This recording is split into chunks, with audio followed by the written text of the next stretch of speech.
نحمده ونصلي على رسوله الكريم أما بعد أعوذ بالله من الشيطان الرجيم بسم الله الرحمن الرحيم اللهم أرنا الحق حقا وارزقنا اتباعه وأرنا الباطل باطلا وارزقنا اجتنابه رب اشرح لي صدري ويسر لي أمري واحلل عقدة من لساني يفقه قولي واجعل لي وزيرا من أهلي آمین۔ السلام علیکم ورحمۃ اللہ وبرکاتہ۔ امید ہے آپ سب لوگ خیر و عافیت کے ساتھ ہوں گے۔ انشاءاللہ تعالی حضرت جبریل سیریز کے ڈے 2 میں آج ہم اسٹڈی کریں گے حضرت جبریل علیہ السلام کی ملاقات جب وہ انبیاء سے پیغمبروں سے ملے تو ان کے درمیان خاص پرائیویٹ ان کی جو بات چیت تھی، جو کانورسیشنز تھیں، ان کے بارے میں۔ اس کے علاوہ حضرت جبریل علیہ السلام جب قوموں کی طرف بھیجے گئے عذاب کے ساتھ، یا فرعون سے ان کو اتنی نفرت کیوں تھی، تو وہ ہم کچھ انفارمیشن اس کے بارے میں انشاءاللہ شیئر کریں گے۔ اور پھر اینڈ میں حضرت جبریل علیہ السلام کی حضرت مریم علیہ السلام سے ملاقات، خاص کر سورہ مریم کے اندر جو ان کی بات ہوئی وہ انشاءاللہ ہم اسٹڈی کریں گے۔ تو ہم یہ دیکھتے ہیں کہ امام احمد کی جو بک ہے مسند امام احمد، اس میں ہمیں پتہ چلتا ہے کہ اللہ تعالیٰ نے زمین پہ 1,24,000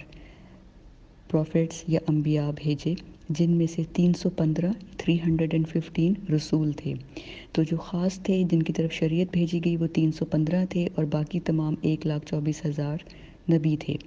یعنی کہ ان ٹوٹل یہ 1,24,000 تھے۔ اور حضرت جبریل علیہ السلام وقتاً فوقتاً ڈفرینٹ ٹائمز پہ ڈفرینٹ پروفٹس کی طرف اللہ تعالیٰ ان کو بھیجتے تھے۔ ان کے مختلف قسم کے جابس ہوتی تھی حضرت جبریل علیہ السلام کے، کیونکہ نبی صلی اللہ علیہ وآلہ وسلم کے پاس تو وہ 23 ایئرس کے ٹائم پیریڈ میں گئے۔ پہلے غار حرا جو مکہ میں ہے وہاں پہ ان کا پہلا نبی صلی اللہ علیہ وآلہ وسلم کے ساتھ انکاؤنٹر ہوتا ہے، اور اس کے بعد لاسٹ میں مدینہ کے اندر وہ لاسٹ ٹائم جب نبی صلی اللہ علیہ وآلہ وسلم حالت نزا میں ہوتے ہیں، اللہ تعالیٰ سے وصال، اللہ تعالیٰ سے ملاقات کی جب آخری نبی صلی اللہ علیہ وآلہ وسلم کی زندگی کے ایام ہیں، آخری گھڑیاں ہیں، اس میں حضرت جبریل علیہ السلام موجود ہوتے ہیں۔ لیکن اس سے پہلے مختلف پیغمبروں اور انبیاء کے پاس اللہ تعالیٰ نے حضرت جبریل علیہ السلام کو بھیجا، اور ہر دفعہ وہ ڈفرینٹ ڈیوٹی کے ساتھ، ڈفرینٹ ٹاسک کے ساتھ بھیجے جاتے تھے۔ کبھی پیغمبروں کو، انبیاء کو گائیڈ کرنا ہوتا تھا، کبھی ان کی طرف وحی لے کے جانی ہوتی تھی، کبھی ان کو پروٹیکٹ یا ان کو ہیلپ کرنا ہوتا تھا۔ تو مختلف ڈیوٹیز تھیں حضرت جبریل علیہ السلام کی۔ اسی لیے حضرت جبریل علیہ السلام کا ایک ٹائٹل ناصر الانبیاء بھی ہے، یعنی کہ پروفٹس کا گائیڈ یا پروفٹس کا ہیلپر، پروفٹس کو جو مدد دینے والا ہو۔ نصرت یا جو کامیابی ہوتی ہے اس کے لیے ڈفرینٹ ورڈز ہیں۔ نصر جو ہے عربی میں کہتے ہیں بہت بڑے لیول کی کامیابی، اور ناصر بہت بڑے ہائی لیول پہ ہیلپ کرنے والا۔ تو ناصر الانبیاء سے مراد ہے انبیاء کا بہت بڑا ہیلپر۔ تو یہ حضرت جبریل علیہ السلام کا ایک اور ٹائٹل ہے۔ تو اب ہم انشاءاللہ تعالیٰ پڑھیں گے حضرت آدم علیہ السلام سے لے کے اینڈ نبیوں تک، حضرت عیسیٰ علیہ السلام تک، کیونکہ نبی صلی اللہ علیہ وآلہ وسلم سے پہلے جو آخری پیغمبر آئے ہیں وہ حضرت عیسیٰ علیہ السلام ہیں۔ تو حضرت آدم سے لے کے حضرت عیسیٰ علیہ السلام تک جتنے بھی انبیاء آئے ان کی طرف حضرت جبریل علیہ السلام اللہ کا میسج لے کے گئے، اور وہ کیا میسج تھا، ان کے درمیان کیا باتیں ہوئیں، انشاءاللہ اب ہم وہ اسٹڈی کریں گے۔ تو سب سے پہلے ہم یہ دیکھتے ہیں کہ اللہ تعالیٰ نے جب حضرت آدم علیہ السلام کی تخلیق کرنی تھی تو اس وقت اللہ تعالیٰ نے حضرت جبریل علیہ السلام کو زمین پر بھیجا ڈرٹ کلیکٹ کرنے کے لیے، یعنی کہ حضرت آدم علیہ السلام کی جو تخلیق کا جو مٹیریل تھا، جو زمین سے مٹی اسپیشل کلیکٹ کی گئی تھی ان کو بنانے کے لیے، وہ حضرت آدم علیہ السلام کی جب حضرت تخلیق کرنی تھی تو اللہ تعالیٰ نے حضرت جبریل علیہ السلام کو زمین پہ بھیجا کہ جاؤ اور وہ خاص قسم کی مٹی لے کے آؤ۔ تو یہ حضرت جبریل علیہ السلام کا سب سے پہلا ٹاسک تھا جب حضرت آدم علیہ السلام کی تخلیق ہو رہی تھی، اور یہ تمام باتیں ونس اگین صحیح احادیث کی نریشنز سے ہمیں پتہ چلتی ہیں۔ تو جب حضرت آدم علیہ السلام کی تخلیق ہو گئی اور اس کے بعد اللہ تعالیٰ نے فرشتوں کو کہا کہ آپ ان کو سجدہ کریں، تمام فرشتے سجدے میں گئے، اور ہمیں حدیث سے پتہ چلتا ہے کہ پہلے جو سجدہ کرنے والے تھے وہ حضرت اسرافیل علیہ السلام تھے۔ تو اس طرح جب فرشتوں نے سجدہ کیا اور ابلیس نے نہیں کیا، تو ہم وہ تمام سٹوری جانتے ہیں۔ ابلیس کو حسد ہوا اور پھر ہم دیکھتے ہیں کہ اللہ تعالیٰ نے حضرت جبریل علیہ السلام اور تمام جو فرشتے تھے اور شیطان، ان سب کی پریزنس میں حضرت آدم علیہ السلام کو فری ایکسیس دیا کہ وہ جنت میں جا سکتے ہیں، سوائے ایک شجر کے، ایک ٹری کے قریب جانے کے علاوہ وہ ہر جگہ سے کھا پی سکتے ہیں، ہر جگہ پہ گھوم پھر سکتے ہیں۔ اور کس طرح ان کو شیطان نے بہلایا اور کس طرح سے حضرت آدم علیہ السلام کو وہ جنت سے نکلوانے کا باعث بنا، جو شیطان تھا۔ اب حضرت آدم علیہ السلام کو جب جنت سے ایکسپیل کیا گیا یا نکالا گیا، تو اس کے بعد حضرت آدم علیہ السلام کے ساتھ اللہ تعالیٰ نے جو ڈائریکٹ کمیونیکیشن تھی یا ڈائریکٹ بات چیت تھی وہ منقطع کر دی، اور اب حضرت آدم علیہ السلام اور اللہ تعالیٰ کے درمیان جو بات چیت تھی وہ اب ایک درمیان والے جو بندہ جس کو انٹرمیڈیری کہتے ہیں، تو وہ جو رسپانسبلٹی تھی وہ اب حضرت جبریل علیہ السلام کے پاس آ گئی۔ یعنی جنت میں جب تک حضرت آدم علیہ السلام تھے تو اللہ تعالیٰ ان سے ڈائریکٹ بات کر رہے تھے، اور جنت سے نکلنے کے بعد اللہ تعالیٰ نے ان سے بات چیت ڈائریکٹ کرنی جو تھی وہ بند کر دی، اور اب حضرت جبریل علیہ السلام نے کی یہ ڈیوٹی تھی کہ اب اللہ تعالیٰ نے حضرت آدم علیہ السلام سے جو بھی بات کرنی ہوتی تھی وہ پہلے حضرت جبریل علیہ السلام کو بتاتے تھے، اور پھر حضرت جبریل علیہ السلام وہ پیغام حضرت آدم علیہ السلام کے پاس لے کر جاتے تھے۔ اور اسی طرح ہم دیکھتے ہیں کہ جب حضرت آدم علیہ السلام کی وفات ہوتی ہے، ڈیتھ ہوتی ہے، تو یہ اب انسانوں میں پہلی ڈیتھ تھی۔ اس طرح سے پہلی ڈیتھ تھی کہ حابیل اور قابیل کے درمیان جو لڑائی ہوئی، اس میں حابیل علیہ السلام کا قتل تو ہو چکا تھا قابیل کے ہاتھوں، تو قابیل نے تو ان کو زمین میں دفنا دیا تھا۔ وہ ہم واقعہ دیکھتے ہیں قرآن پاک میں کہ کس طرح اس نے دیکھا کہ دو فرشتے کوے کی شکل میں آتے ہیں اور وہ زمین کو کھود کے کوا جو ہے وہ دوسرے کوے کو دفنا دیتا ہے۔ تو اس طرح اس کو آئیڈیا آیا قابیل کو، اور اس نے حابیل کو دفنا دیا۔ لیکن جب حضرت آدم علیہ السلام کی ایک نیچرل ڈیتھ ہوتی ہے، کیونکہ حابیل علیہ السلام کی جو ڈیتھ تھی وہ ایک قتل تھا، لیکن حضرت آدم علیہ السلام کی ایک نیچرل ڈیتھ ہوتی ہے، تو آدم علیہ السلام کی ڈیتھ پہ جو اس وقت موجود انسان تھے ان کو نہیں معلوم تھا کہ ڈیتھ کو کیسے ڈیل کرتے ہیں یا کیا کرنا چاہیے ہیومن باڈی کے ساتھ، میت کے ساتھ۔ تو پھر وہاں پہ اللہ تعالیٰ نے حضرت جبریل علیہ السلام کو بھیجا، اور تمام باقی اینجلز ان کے ساتھ آئے، جنہوں نے ان کو بتایا کہ میت کو رسپیکٹفلی زمین میں ڈسپوز آف کیسے کرتے ہیں، یعنی کہ غسل کیسے دلاتے ہیں، کفن دفن کے کیا مراحل ہوتے ہیں، اور دفنایا کیسے جاتا ہے زمین کھود کر۔ تو یہ جو فرسٹ ہیومن ڈیتھ تھی اس کے جو مناسک یا ایک ریچولز جن کو ہم کہتے ہیں جو چلے آ رہے ہیں حضرت آدم علیہ السلام کے زمانے سے، کہ رسپیکٹفلی ہیومن باڈی کو ایک محبت اور رسپیکٹ کے ساتھ دفنایا جائے، یہ حضرت جبریل علیہ السلام نے سکھایا، اور یہ جو ان کا میتھڈ یا ان کی سنت ہے وہ آگے چلتی چلتی نبی صلی اللہ علیہ وآلہ وسلم کی شریعت میں انکلوڈ ہوئی، اور اب وہ ہماری ایک پراپر ہمارا ریچول ہے جو ہم دفناتے ہیں اپنے میتوں کو۔ اب ہم چلیں گے پروفٹ ادریس علیہ السلام کی طرف۔ پروفٹ ادریس علیہ السلام جو ہیں وہ حضرت شیس علیہ السلام کے بیٹے ہیں، اور حضرت شیس علیہ السلام حضرت آدم علیہ السلام کے بیٹے ہیں۔ تو اس طرح سے حضرت ادریس علیہ السلام حضرت آدم علیہ السلام کے گرینڈ سن ہیں۔ ان کو ادریس کو ہم انگلش میں اینوک کہتے ہیں، اور یہ بہت ہائیلی ایمبیشیس نبی تھے، اولو الہمت نبی ان کو کہتے ہیں۔ تو یہ اللہ تعالیٰ کے خاص نبی تھے جن کو اللہ تعالیٰ نے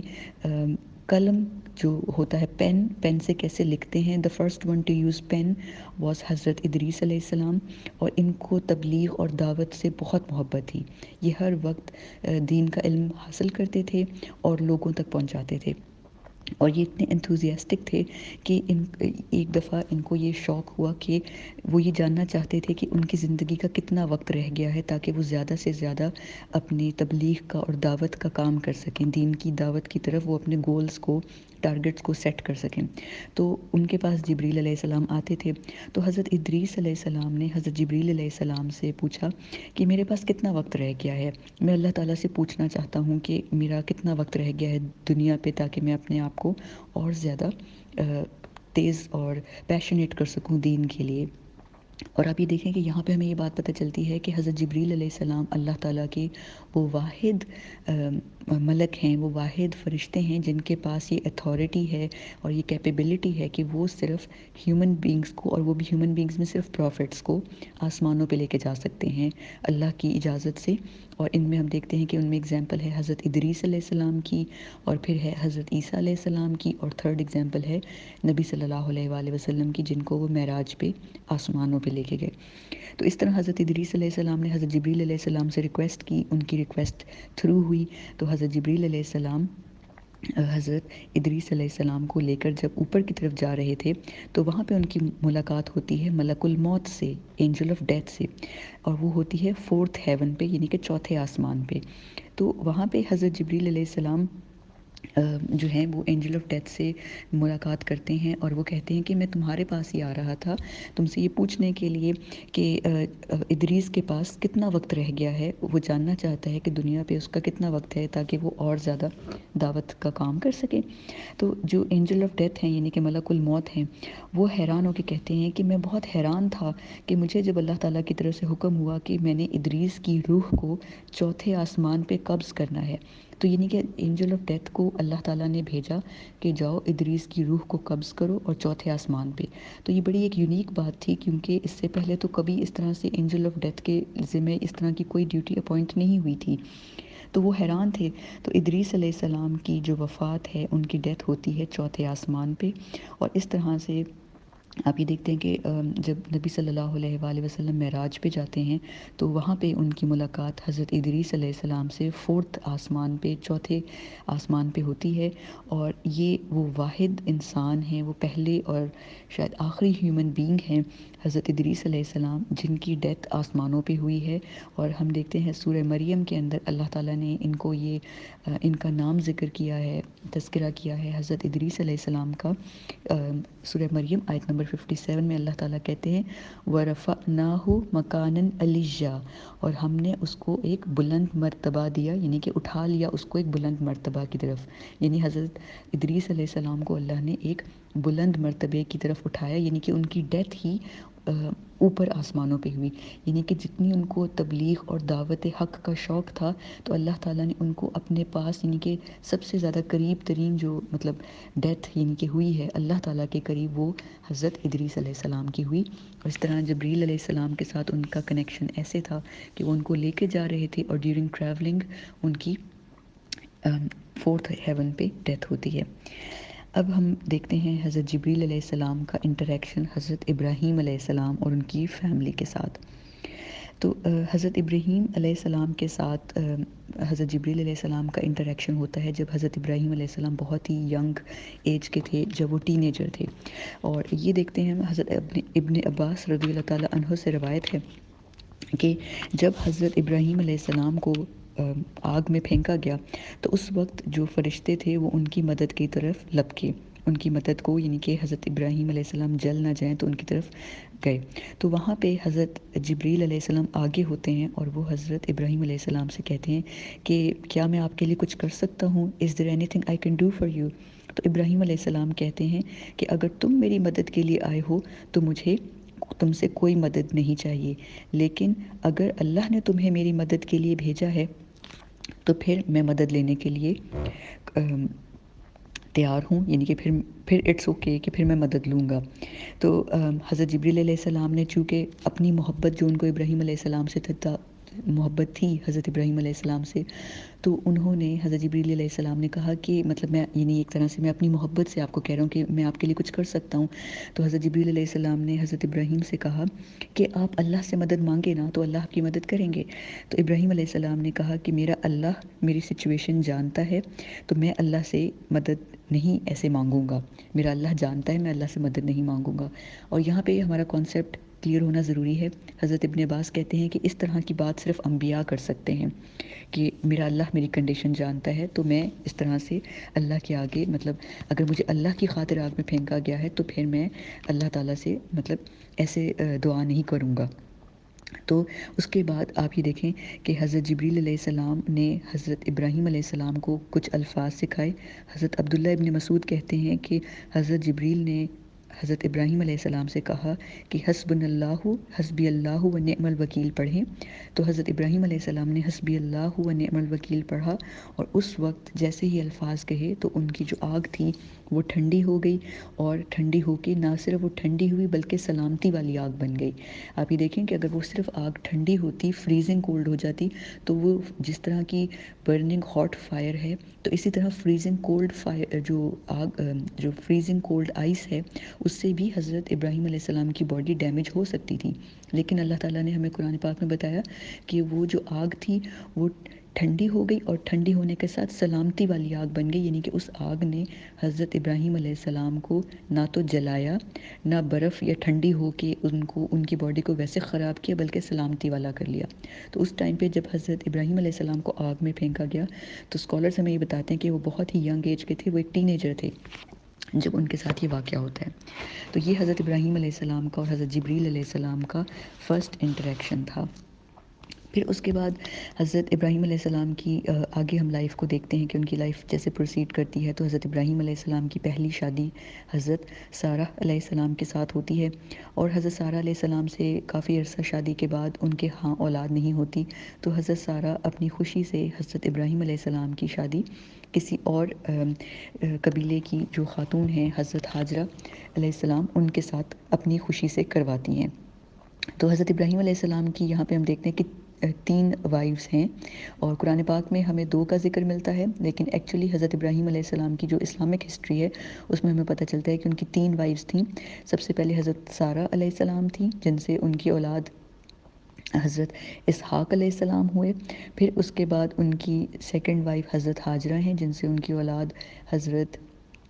اسماعیل علیہ السلام ہیں، اور پھر ان کی تھرڈ وائف جو فلسطین میں تھیں، ان سے ان کے 6 اولاد ہوئیں۔ اور اسکالرز بتاتے ہیں کہ حضرت ابراہیم علیہ السلام بہت لمبی عمر جیے، اور انہوں نے بلکہ ان کی زندگی میں یعنی کہ ان کے بیٹوں کی اور گرینڈ چلڈرن کی بھی ڈیتھ ہوئی، لیکن حضرت ابراہیم تب تک حیات تھے، تو اللہ تعالیٰ نے حضرت ابراہیم علیہ السلام کو ایک طویل زندگی دی تھی۔ تو اب ہم دیکھتے ہیں کہ حضرت ابراہیم علیہ السلام کی جب شادی ان کی سیکنڈ وائف حضرت حاجرہ سے ہوتی ہے، تو اللہ تعالیٰ کی طرف سے ان کو ایک طرح سے حکم ملتا ہے کہ آپ ان کو لے کے ایک ایسی وادی پہ چلے جائیں جو کہ بنجر ہے، جہاں پہ کوئی بھی آبادی نہیں ہے، کچھ وہاں پہ اگتا نہیں ہے، وہاں پہ کوئی گروتھ نہیں ہے، کلٹیویشن کوئی ویجیٹیشن گرو نہیں کرتی۔ تو حضرت ابراہیم علیہ السلام اللہ کے اس حکم کو سنتے ہوئے حضرت حاجرہ علیہ السلام کو اور اپنے نیولی بورن سن حضرت اسماعیل علیہ السلام کو لے کر مکہ کی طرف چل پڑتے ہیں، اور وہاں پہ ان کو چھوڑ کر حضرت حاجرہ حضرت اسماعیل علیہ السلام کو اللہ کے حکم سے مکہ کی ایک سنسان آبادی جہاں پہ کوئی آبادی نہیں ہے، ایک وادی میں چھوڑ کے حضرت ابراہیم علیہ السلام واپس لوٹ جاتے ہیں۔ اب ہمیں صحیح بخاری کی ایک طویل حدیث ہے، اس حدیث کا جو مفہوم آتا ہے اس میں ہمیں پتہ چلتا ہے کہ حضرت ابراہیم علیہ السلام وہاں پہ موجود نہیں ہیں، اور حضرت حاجرہ علیہ السلام کو جو انہوں نے چند کھجوریں اور پانی کا مشکیزہ دیا تھا وہ ختم ہو جاتا ہے۔ تو حضرت حاجرہ جو ہیں اب پریشان ہیں، کیونکہ حضرت اسماعیل جو ہیں وہ چھوٹے ہیں، اور ان کو پیاس کی اور بھوک کی شدت سے ان کا برا حال ہے، اور وہ رو رہے ہوتے ہیں۔ تو حضرت حاجرہ ایک پہاڑی سے دوسری پہاڑی، جن کا نام ہم جانتے ہیں صفا اور مروہ ہے، وہاں پہ بھاگ رہی ہوتی ہیں۔ حضرت اسماعیل علیہ السلام کو گودی میں اٹھایا ہوتا ہے اور وہ رو رہے ہوتے ہیں، اور ایک ماں کی پریشانی ہم سوچ سکتے ہیں کہ جب ہمارے بچے بھوک سے رو رہے ہوتے ہیں تو ہماری کیا سائیکلوجیکل سٹیٹ ہوتی ہے، جب ہمارے پاس کھانا تیار نہیں ہوتا یا کھانا کچھ اویلیبل نہیں ہوتا اور بچہ کیسے بلک کے رو رہا ہوتا ہے۔ تو حضرت حاجرہ بہت پریشان ہوتی ہیں کہ میں اس کو کیا کھلاؤں، کچھ بھی نہیں ہے میرے پاس، کوئی بندہ نہیں ہے جس کو میں مدد کے لیے پکار سکوں، کوئی کھانا نہیں ہے، کوئی پتا، کوئی بیل بوٹا، کچھ بھی نہیں ہے، تو میں کیسے اس صحرا میں کس کو آواز دوں؟ تو صفا اور مروہ کے درمیان وہ 7 چکر کاٹتی ہیں، کبھی اوپر کبھی نیچے، مدد کے لیے کوئی بھی نہیں ہے سوائے ایک اللہ کی ذات کی۔ اور وہاں پہ حضرت حاجرہ جبریل علیہ السلام کی آواز سنتی ہیں۔ حضرت جبریل علیہ السلام اترتے ہیں، اور وہ اپنے پاؤں کی ہیل سے، اپنے پاؤں کی ایڑی سے زمین پہ ایک ضرب لگاتے ہیں، اور جب یہ ضرب لگاتے ہیں تو وہاں پہ ایک چشمہ پھوٹتا ہے، ایک اسپرنگ آف واٹر جو ہے وہ پھوٹتا ہے وہاں سے، اور وہاں پہ وہ اتنا پانی ہوتا ہے، شفاف پانی زمین سے آتا ہے کہ حضرت حاجرہ وہاں پہ ایک دائرہ بنا دیتی ہیں تاکہ وہ جو پانی ہے وہ ٹھہر جائے، کیونکہ اگر وہ پانی کا دائرہ نہیں بنائیں گے تو پانی رکے گا نہیں اور بہہ جائے گا۔ تو اس کو وہ پانی کا دائرہ بناتی ہیں اور کہتی ہیں زم زم، یعنی کہ ان کی اس وقت کی زبان میں اسکالرز بتاتے ہیں کہ زم زم کا مطلب ہے ٹھہر جا ٹھہر جا، یعنی کہ رک جاؤ رک جاؤ۔ اور حضرت محمد صلی اللہ علیہ وآلہ وسلم فرماتے ہیں کہ اللہ تعالیٰ حضرت حاجرہ پہ اپنی خاص رحمت کریں، اگر وہ اس پانی یعنی کہ زمزم کے اراؤنڈ وہ ایک دائرہ سا نہ بناتی، ایک ویل کی شکل اس کو نہ دیتی، ایک کنویں کی طرح کی اس کو شکل نہ دیتی، تو پوری جو زمین ہے اس پہ زمزم کا جو پانی تھا وہ بہہ جاتا، یعنی کہ پوری زمین پہ زمزم کا پانی پھر جاتا، اتنی اس میں تھی۔ تو مطلب یہ حضرت جبریل علیہ السلام کی ایڑی جو ان کی ہیل ہوتی ہے اس کی ضرب کا آپ اندازہ لگائیں کہ وہ کتنے مائٹی، کتنے پاورفل ہیں، اور اللہ تعالیٰ نے آج تک ایک لیونگ ونڈر دیا کہ مطلب اتنے ہزار سال گزرنے کے بعد بھی ابھی تک آپ یہ دیکھیں کہ اتنی اس کی کم، اگر آپ ڈائمیٹر دیکھیں زمزم کے کنویں کا، اگر آپ کو ڈائمیٹر اس کا دیکھنے کا، زمزم کا کنواں دیکھنے کا اتفاق ہوا ہو آج سے تقریباً 15-20 سال پہلے، سعودی گورنمنٹ نے ایکسس دیا ہوا تھا کہ لوگ جا کر دیکھتے تھے، زمزم کے کنویں کی زیارت کرتے ہوتے تھے، اب تو سب سیل کر دیا کافی۔ تو اس وقت حیرت ہوتی تھی کہ یہ اتنا سخت ہے اور یہاں پہ مطلب پانی کو ہوز اور پائپس ڈال کے اس کو پانی کو نکالنا پڑتا ہے۔ تو آپ یہ دیکھیں پر سیکنڈ، ایک سیکنڈ میں 8,000 لیٹر پانی پمپ ہوتا ہے زمزم سے، اور یہ پانی ابھی تک ساری دنیا کے مطلب جو مسلمان جو بھی جاتے ہیں ان تک millions and millions of non Muslims اور مسلمز نے بھی پیا ہے یہ پانی، اور ایون نان مسلمز بھی اس بات پہ بلیو کرتے ہیں کہ جو مسلمز کا ہولی واٹر ہے اس میں خاص شفا ہوتی ہے، تو وہ لوگ بھی اس کو تبرک کے طور پہ پیتے ہیں اور شفا کے طور پہ پیتے ہیں، اور اب تک یہ جو زمزم کا پانی ہے جو کنواں ہے وہ ڈرائی نہیں ہوا اور اس میں سے پانی آ رہا ہے۔ تو یہ اللہ تعالیٰ کے جو خاص فرشتے ہیں سید الملائکہ، جن کے بارے میں ہم نے پڑھا کہ وہ ذی قوہ ہیں، شدید القوہ ہیں، جو اللہ تعالیٰ کی بہت زیادہ طاقت اور اللہ کی جبر کی یعنی اللہ کی مائٹ اور اللہ تعالیٰ کے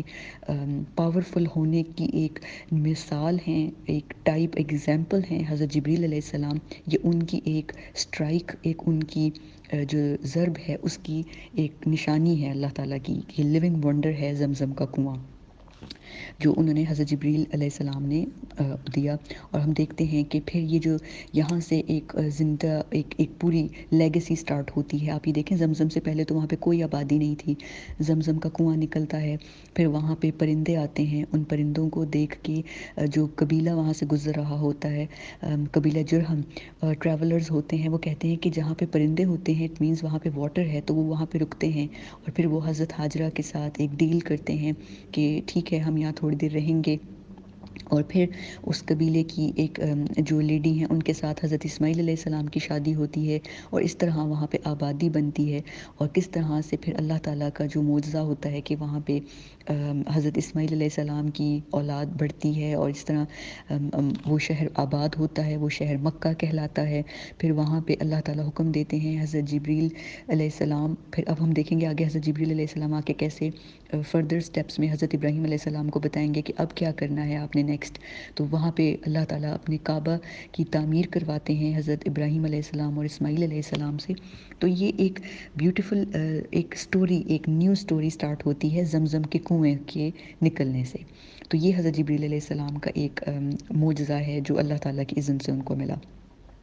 تو یہ حضرت حاجرہ علیہ السلام سے ریلیٹڈ سٹوری تھی۔ اب حضرت جبریل علیہ السلام اور حضرت ابراہیم علیہ السلام کی فردر انٹریکشن کو ہم دیکھتے ہیں کہ اور کیا حضرت جبریل علیہ السلام نے کیا حضرت ابراہیم علیہ السلام کی لائف میں۔ تو اب یہ ہم دیکھتے ہیں کہ جب یہ سارا واقعہ ہوتا ہے تو حضرت ابراہیم علیہ السلام کی ایج یہاں پہ رفلی، جب حضرت اسماعیل بورن ہوتے ہیں تو ان کی ایج رفلی اسکالرز بتاتے ہیں 83 to 87 ایئرس کے درمیان ان کی ایج ہوتی ہے۔ اور اب جو واقعہ ہم پڑھنے جا رہے ہیں یہاں پہ حضرت ابراہیم علیہ السلام کی جو ایج ہے وہ تقریباً 100 سال ہے۔ وہ 100 سال کے ہیں اور حضرت سارہ ان سے عمر میں 10 سال چھوٹی ہیں، تو وہ 90 سال کی ہیں۔ ان کی کوئی اولاد نہیں ہے اور وہ اس بات پہ مطمئن ہیں، خوش ہیں، اور انہوں نے اللہ کی قدر کو، اللہ کے فیصلے کو ایکسیپٹ کر لیا ہے۔ تو اب یہ لوگ حضرت سارہ اور حضرت ابراہیم علیہ السلام ایک دن اپنے گھر میں موجود ہوتے ہیں، تو وہاں پہ اللہ تعالیٰ کے جو خاص فرشتے ہیں، المقسمات الامرا، یعنی کہ اللہ کی جو اسپیشل اینجلس ہیں، ڈیوٹی والے، ایلیٹ کلاس آف اینجلس، یہ سب پہنچتے ہیں سوائے حضرت اسرافیل علیہ السلام کے۔ یہ تینوں فرشتے حضرت جبریل علیہ السلام، میکائیل علیہ السلام اور ملک الموت علیہ السلام ان کے پاس پہنچتے ہیں حضرت ابراہیم علیہ السلام کے گھر، اور یہ انسانی فارم میں، ہیومن فارم میں جاتے ہیں۔ اور جیسے ہم نے دیکھا تھا، فرشتے جب انسانوں کی فارم میں جاتے ہیں تو وہ ہمیشہ بہت ہی خوبصورت، گڈ لکنگ، ہینڈسم اور صاف ستھری ڈریسنگ میں جاتے ہیں۔ وہاں اس زمانے کے جو بھی ہینڈسم لوگ ہوتے ہیں، ان کی شکل، ان کی ریزمبلنس والے وہ بن کے جاتے ہیں۔ تو یہ حضرت ابراہیم علیہ السلام کے پاس جاتے ہیں اور حضرت ابراہیم علیہ السلام کی طرف سلامتی بھیجتے ہیں، ان کو سلام کہتے ہیں، اور حضرت ابراہیم علیہ السلام بھی گرم جوشی سے ان کو ملتے ہیں اور سلام کرتے ہیں۔ اور حضرت ابراہیم علیہ السلام کی ہمیں پتہ ہے کہ ان کی خاصیت ہے کہ وہ بہت ہی مہمان نواز ہیں، اور وہ بہت خوشی کے ساتھ اپنے مہمانوں کا استقبال کرتے ہیں، اور ان کے لیے ایک جو گائے کا بچہ ہوتا ہے، بچڑا ہوتا ہے، اس کو روسٹ کر کے، اس زمانے میں جیسے طریقہ ہوتا ہے، اس کو فوراً بھون کے لے آتے ہیں اور ان کے آگے رکھتے ہیں، کیونکہ حضرت ابراہیم علیہ السلام کو تو معلوم نہیں ہے کہ یہ فرشتے ہیں اور فرشتے کھانا نہیں کھاتے، تو وہ اپنی طرف سے مہمان نوازی کرتے ہیں۔ تو جو فرشتے ہیں یہ تینوں، حضرت جبریل، میکائیل اور ملک الموت علیہ السلام، یہ کھانا نہیں کھاتے، تو کیونکہ ان کے پاس تو کوئی باڈیلی ڈیزائرز نہیں ہے، کوئی انسانی نفسانی خواہشات نہیں ہیں، لیکن جاتے وہ انسان کی فارم میں ہیں۔ تو اب حضرت ابراہیم علیہ السلام جو ہیں وہ پریشان ہوتے ہیں کہ یہ کیوں نہیں کھا رہے ہیں، کیا ان کو میرا کھانا نہیں پسند ہے، یا کیا وجہ ہو سکتی ہے؟ تو پھر یہ جو پوچھتے ہیں حضرت ابراہیم علیہ السلام، تو وہ جو فرشتے ہیں اب وہ کوئی ایکسکیوز بناتے ہیں، تو فرشتے کہتے ہیں کہ ہم لوگ کھانا نہیں کھاتے ہیں جب تک کہ ہم اجرت نہ پے کر دیں، تو کیا اجرت لیں گے آپ نا؟ تو وہ بہانہ بنا رہے ہیں کہ انہیں کھانا نہ کھانا پڑے، اور انہیں پتہ ہے کہ حضرت ابراہیم علیہ السلام کے پاس ان کو دینے کے لیے تو ایسا کچھ ہوگا نہیں، تو وہ مطلب ایسے کہتے ہیں۔ تو حضرت ابراہیم علیہ السلام کہتے ہیں کہ اچھا آپ کھانا کھائیں، تو اینجلس کہتے ہیں کہ آپ ہمیں پہلے پیمنٹ بتائیں کہ آپ کیا پیمنٹ لیں گے کھانا کھانے کی۔ تو حضرت ابراہیم علیہ السلام کہتے ہیں کہ آپ اللہ کے نام سے شروع کریں، بسم اللہ پڑھ کے شروع کریں، اور اللہ کی حمد پہ الحمدللہ کہہ کے کھانا کھا لیں، تو یہ آپ کی پیمنٹ ہے۔ تو اب آپ یہ دیکھیں کہ اب جو فرشتے ہیں، اب ان کو سمجھ نہیں آ رہا، تو ان کو پھر اپنی آئیڈینٹی ڈسکلوز کرنی پڑتی ہے، اور وہ کہتے ہیں کہ ہم فرشتے ہیں اور ہمیں اللہ تعالیٰ نے آپ کی طرف بھیجا ہے، ہم انسانی فارم میں آئے ہیں، لیکن اصل میں ہم فرشتے ہیں، اور ہم آپ کو ایک بیٹے کی خوشخبری دینے کے لیے آئے ہیں۔ کیونکہ اب جو حضرت ابراہیم علیہ السلام ہے وہ تھوڑا سا ڈر رہے ہوتے ہیں کہ یہ کیوں نہیں کھانا کھا رہے، کہیں یہ مطلب کوئی غلط بات تو نہیں ہو گئی ہے مجھ سے، ایسی کیا وجہ ہو سکتی ہے؟ تو فرشتے ان کو کام ڈاؤن کرنے کے لیے، انہیں تسلی دینے کے لیے کہتے ہیں کہ ہم آپ کی طرف ایک خوشخبری لے کے آئے ہیں، اور اللہ کی طرف سے بھیجے گئے ہیں، ہم آپ کو ایک بیٹے کی خوشخبری دیں گے۔ تو حضرت ابراہیم علیہ السلام جو ہیں وہ خاموش ہو جاتے ہیں، یعنی کہ ان کے چہرے پہ کوئی ایکسپریشنز نہیں آتے، کیونکہ حضرت ابراہیم علیہ السلام جو ہیں وہ بہت ہی ایک سینسیبل اور وزڈم سے بھرے ہوئے انسان ہیں، تو وہ کوئی ریئیکشن شو نہیں کرتے، جبکہ ان کی جو وائف ہیں ہاجرہ، جو حضرت ان کی وائف ہیں سارہ علیہ السلام، وہ دوسرے کمرے میں موجود ہیں، اور وہ اپنا مطلب یعنی کہ قرآن پاک میں ہمیں پتہ چلتا ہے کہ وہ اپنا ماتھا پیٹتے ہوئے اور ہنسی مذاق کرتے، مطلب ہنستے ہوئے آتی ہیں کہ یہ کیسے ہو سکتا ہے، میں بوڑھی ہو چکی ہوں اور میرا ہسبینڈ ہے وہ اتنا اولڈ ہے، تو میرے گھر اولاد کیسے ہو سکتی ہے؟ تو حضرت جبریل علیہ السلام ایک لفظ کہتے ہیں، کذالک۔ کذالک کا مطلب ہے ایسے ہی ہوگا، that's the way it is, اسی طرح ہوگا۔ تو بس ایک یہ تربیت ملائکہ ہے، ون ورڈ آنسر دیتے ہیں اور کہتے ہیں بس ایسے ہی ہوگا۔ تو امام قرطبی رحمۃ اللہ علیہ اپنی تفسیر کی کتاب میں کہتے ہیں کہ حضرت ابراہیم علیہ السلام اللہ تعالیٰ کے اتنے معجزات دیکھنے کے عادی ہو چکے تھے کہ جب ان کو آگ میں پھینکا گیا تو ان کی آگ ٹھنڈی ہو گئی، پھر انہوں نے زمزم کی دیکھا کہ کس طرح سے زمزم اللہ تعالیٰ نے ان کو دیا، تو پھر ان کو لگا کہ یہ جو ہیں یہ تو نارمل باتیں ہیں میرے لیے، تو یہ جو فرشتے آئے ہیں یہ صرف ایک بیٹے کی خوشخبری دینے کے لیے نہیں آ سکتے، اللہ تعالیٰ ایک بھی فرشتے کو بھیج سکتا تھا، تو اللہ تعالیٰ نے ان 3 فرشتوں کو بھیجا ہے، تو معاملہ کچھ اور ہے، معاملہ کچھ سنگین ہے، تو وہ خاموش رہتے ہیں اور بہت سوچنے کے بعد حضرت ابراہیم علیہ السلام ان سے کچھ پوچھتے ہیں۔